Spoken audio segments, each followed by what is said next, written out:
straight down.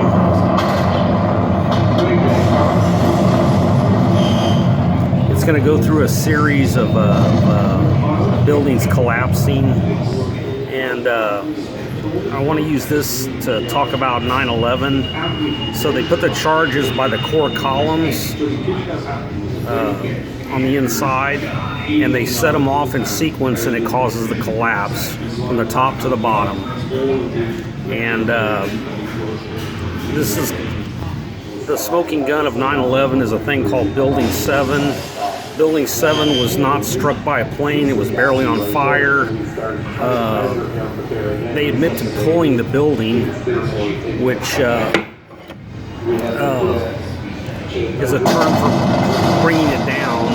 And it takes weeks to set a charge to make these things. You have to do it. You have to cut them at an angle, and some other anomalies. There was molten steel all over the site for weeks on end, and the owner, Silverstein, took out another couple of $1 billion insurance on it months before it happened, so he actually made a lot of money on it. He also got money for the Port Authority to rebuild it, so he made billions of dollars off of being a co-conspirator in this. And Marvin Bush, the president's younger brother, was in charge of security, and Barbara Bush mentions in one of her books, oh, it was kind of a funny coincidence. Marvin worked at the World Trade Center doing security, and he quit the day just before it happened. What a coincidence. Well, there was no coincidence there.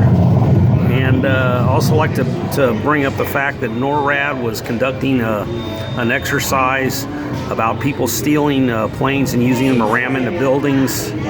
And funny thing, when Condoleezza Rice is testifying before Congress about 9/11, she said, never in our wildest dream did we think anybody was going to be able to take planes and ram them into buildings, even though they were doing an exercise on it right at that time. So if many of y'all are golf fans, you'll remember that Payne Stewart's, they died of carbon monoxide poisoning, and they brought down, before they went in the background on his plane, and they escorted his plane as it crashed into the ocean within minutes because his transponder, they weren't responding. So they couldn't respond at this time simply because they were already doing an exercise. And if you look at one of the guys, he's talking about one of the air traffic controllers calls them NORAD and says, we need some help here. We got planes. They're being rammed into buildings. And the guy goes, is this real world or is this exercise? So that's the reason nothing was happening until the last plane. The last plane, they made it seem like the people were heroic. The Let's Roll thing, that was all made up recordings in the past. That was shot down by an Air National Guard guy that just finally broke out and went and shot it down. If you look in that field where the TSA is, there's no luggage, there's no plane parts. It looks like a freshly plowed field they're in. There's not any other plane crash has seats, clothes. There's plane parts everywhere. That just looked like a freshly plowed field with a few pieces of debris in it. But look at every single plane crash site of a commercial airplane on land, and you'll find, rows of chairs sometimes stuck together, clothes everywhere, and so that was all faked. The Pentagon only had one blurry picture of the supposed plane that went into it. It was actually a missile that was shot at the Pentagon. And the reason you know that, none of the lamp posts for the lights in the parking lot, they're everywhere, and they've got a top to them where the lights are.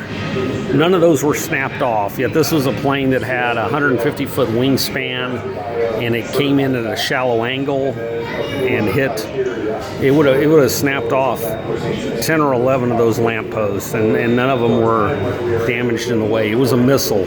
So the Pentagon had hundreds of security cameras. All but one were turned off, and they went around to the little convenience stores that you fill up on gas around and took all their security camera footage. I want to mention another man, Bill Cooper, who was they sent cops out to arrest him. There was a shootout. He killed one or two of them, and they ended up killing him. But he predicted on a shortwave show that I personally heard in June, and he called Osama bin Laden by name, and he said they're going to blame it on him, and they're going to ram planes into buildings to use it as a pretext for war. So the Bushes are dirty, the Clintons are dirty.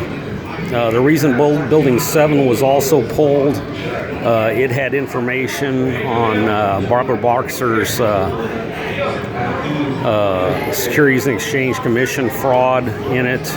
It also had all of the, remember there was like $10 trillion missing from the Defense Department budget over like a 15-year period, and the auditing for that was there, and also in the Twin Towers at Goldman Sachs. The offices that were in Building 7, the one building that fell down that had no plane strike, it was barely on fire,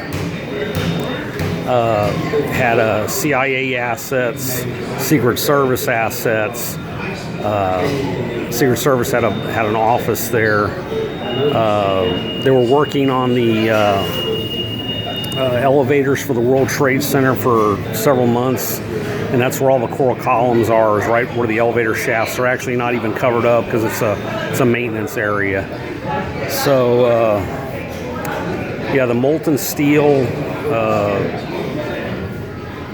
And you know this from a couple of summers ago, 2 skyscrapers caught on fire and neither one of them collapsed. The Dubai Tower, the tallest building in the world, burned for hours and nothing happened to it. And then there was that apartment complex in Britain that was a 25-story building that burned for 10 hours and nothing happened.